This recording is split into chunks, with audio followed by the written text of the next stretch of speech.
Hello, my name is Chris Harrison and welcome to my Kinesiology 490 Capstone project. Today we're going to be discussing professional motocross and a comprehensive evaluation of a physical training program for those athletes.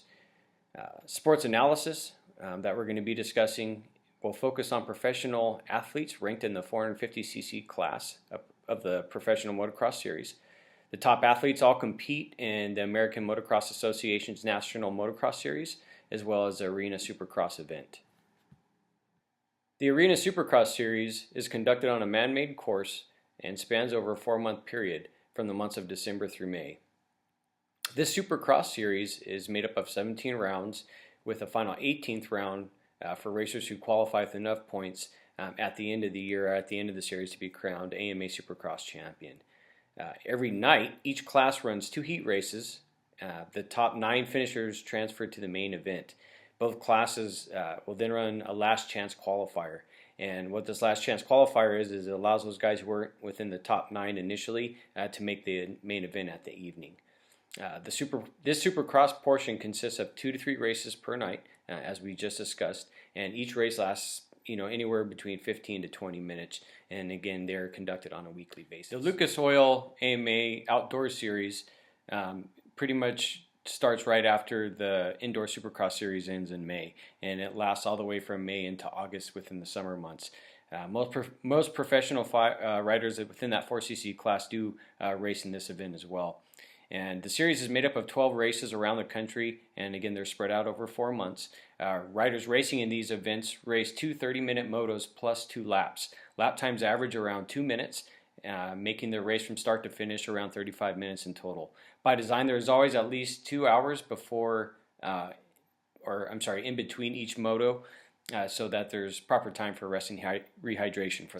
And for us to make sure that our riders are properly prepared for these series and have the proper rest, rehydration, and physical stamina to even be a contender in any of these sports, we need to have a comprehensive physical program which analyzes training features such as energy systems, movement analysis, periodization principles, and through consistent testing and evaluation we'll be able to better equip our professional rider with the skills needed to be successful within. So taking a quick look at our energy systems analysis, we know that there are 3 separate energy systems that assist in providing a professional motocross rider's body with the energy needed to sustain him through a race. These 3 systems consist of the phosphagen, glycotic, and oxidative system. Since each motocross race begins with a sudden and intense start, the athletes are primarily using their phosphagen energy systems to start the race. The phosphagen energy system, as we know, provides ATP primarily for short-term, high-intensity activities, usually within the first 30 seconds. Once the phosphagen system ceases to be the primary source of energy for the rider, the glycotic system soon takes over. And what the glycotic energy system does is it provides the motocross rider with their primary energy source, usually within 31 seconds to around 15 minutes within the race. Because of the high intensity that is maintained during the moto, the anaerobic glycosis or fast glycosis is getting utilized throughout the majority or duration of the race, at least until the oxidative system comes into play. The oxidative system is also something that needs to be considered when discussing a program for a rider. We know that riders are often operating at a level of between 70 and 90% of their VO2 max. And we know that the oxidative system is coming into play during these periods of time. And depending on the rider's level of endurance, oxidative system can and often will be the primary system utilized during the intense aerobic portion of the race, which is a majority of the moto. A lot of times when we see riders start to fall back in a race, it's because their oxidative system isn't up to par with the energy that's being utilized during the race. Discussing movement analysis is another important aspect we want to look at a professional riders' comprehensive training program to help prevent injury. And we know that most of these injuries are occurring usually during a crash when a rider takes too big of a jump, they crash into another rider, a pylon, or their energy is dissipated on the ground when they land wrong. A lot of times this will create many different types of what we call blunt force trauma to different extremities, to the torso, to the neck, spine, arms, and legs. We know that many of these injuries sustained by crashes can really hurt a rider in his career, so we want to do anything possible to help prevent these injuries. And but to prevent them, let's just quickly go over some of the common injuries that do occur. Some of these common injuries of the upper body include fracturing of the wrist, collarbone, and humeral areas of the arm. Concussions are very common, as well as spinal compression injuries, especially of the lower lumbar region. And once in a while, you also get a cervical injury as well if the rider topples over his handlebars. Also, we have a lot of lower extremity injuries that are common with riders, such as the anterior cutal ligament, ACL tearing, femur and ankle fractures. I know from my own experience being a paramedic that we've done many events where we've actually been at some of the professional courses up at Glen Helen, and I can remember numerous times going on riders who have had femur fractures. So it's just something, and I do understand that we're not always going to be able to prevent injury. Sometimes crashes happen and injuries occur. That's just a part of the sport. But there are certain things that we can do as a training coach and creating a program for our riders to help prevent that injury from occurring in the first place. And some of that is by conducting activities such as prehab or injury prevention, which can have a lasting effect on a professional rider's ability to succeed on a course. Conducting activities like dynamic stretching, different types of mobility drills and things of that nature can help prevent riders from getting injured while on. Now, before riders begin a race, and pretty much throughout the season, they should be warming up, making sure that their bodies are ready to deal with the stresses that are going to be placed on them during the race. So a lot of times, I think for warm-up, a stationary bike you will be a great tool in helping to prepare athletes for a race. It helps to stretch out the quadriceps, hamstrings, and calf muscles. Doing yoga type maneuvers is also a really good way of stretching out different parts of the body, like the kneeling forearm stretch or the pigeon and lizard poses will help stretch out anything from the wrists and the forearms to your quadriceps and hamstrings. And then also conducting mobility drills is an easy way to help loosen up the shoulders, to loosen up the legs and torso. Doing activities such as air squats and PVC pass-throughs are a really good way to help prevent riders from getting injured down the road if they're loosened up prior to the race. Just real quick before we go any further, I just wanted to give you guys a view of just kind of how to do some of these stretches. So first we'll do the forearm stretch, and all you have to do is pretty much just turn your wrists inward while you're kneeling down, and then all I have to do is lean back a little bit, and I'm getting a great forearm stretch right now. Next stretch we'll do real quick will be what we call the lizard pose, and I put one of my legs at about a 45-degree angle, and I get down on my forearms, and this is giving me a really good hamstring stretch. Another great stretch for this is also called the pigeon pose. And that's where I just cross one leg under, my other leg's completely back. I put my forearms down on the ground, and again, this is stretching out my hips, hamstrings, and even a little bit of my quadriceps as well. And just because of time constraints at this time, I'm not going to go through every single movement that occurs during a motocross race with our riders. But what I do have is a movement analysis table located in the PowerPoint if you want to go ahead and take a look at that. What that does, it breaks down the movement, the joint, muscle action, and the muscles that are being activated during that time. Testing and evaluation is also another important aspect for our riders if you want to make them successful down the road. And utilization of certain testing criteria such as activities like the vertical jump test, the 1.5 mile aerobic capacity test, and 300-yard shuttle run test can assist in assessing a professional rider's fitness level. Let's first discuss the vertical jump test. And what this is, it's a simple test, and it's an easy way to keep track of an athlete's high-speed muscular strength throughout their training program.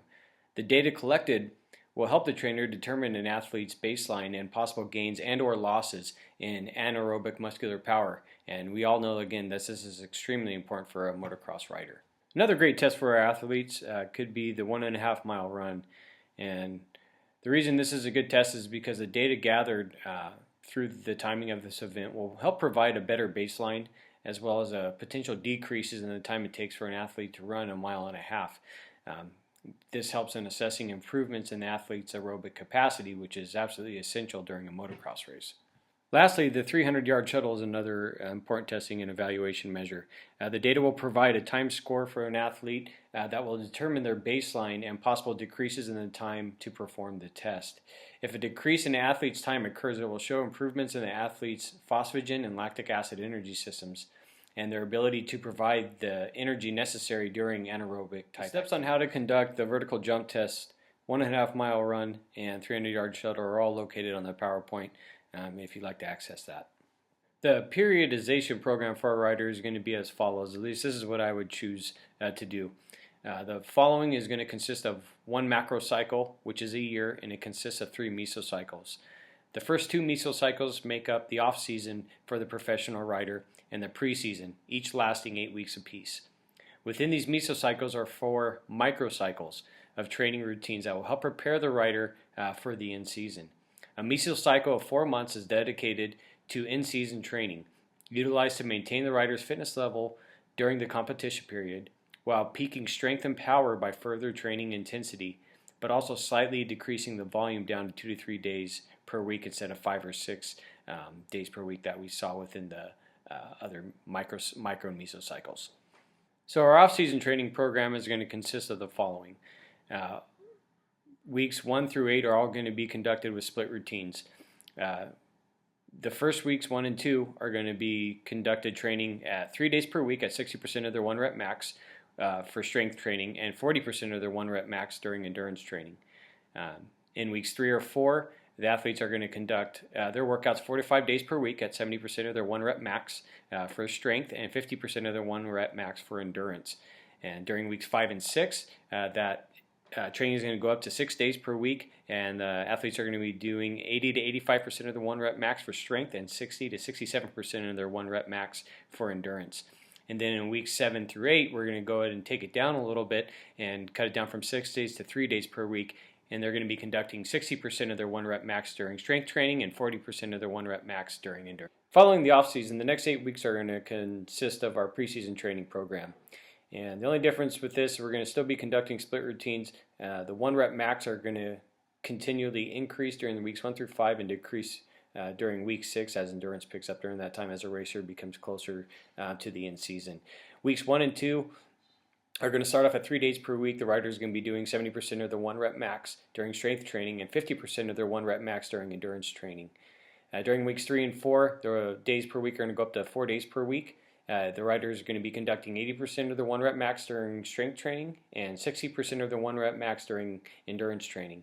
Through weeks 4 and 5, the rider is going to up the amount of days they're working out to 5 days per week. They're going to be doing 90% of their 1 rep max for strength training and 80% of their 1 rep max for endurance training.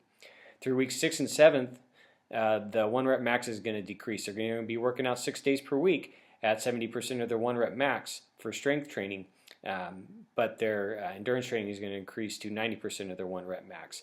And then through week 8, we're going to go ahead and decrease the amount of days they're working out down to 3 days per week, and they're going to be doing 60% of their 1 rep max for strength training and 80% of their 1 rep max for endurance training to help them prepare for the season that's about to start. If the rider does enter the end season, training does have to be taken down a level just due to the factors the rider is many times just too busy to be training every single day. Riders often must account for travel time across the country, practice days, and then at least 1 day for rest. The schedule allows really only for about 2 at the most 3 days per week for training.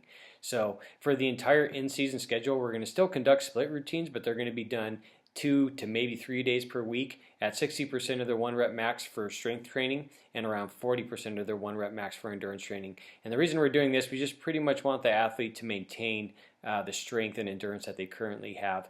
Again, we have to leave time for healing, and we don't want our athletes getting too tired during the in-season. We want them to be performing at their best during this time. Details of our comprehensive resistance training and polymetric programs can be found on the PowerPoint. Though no training program is perfect, I believe that there are some special considerations that must be taken into account before one is created.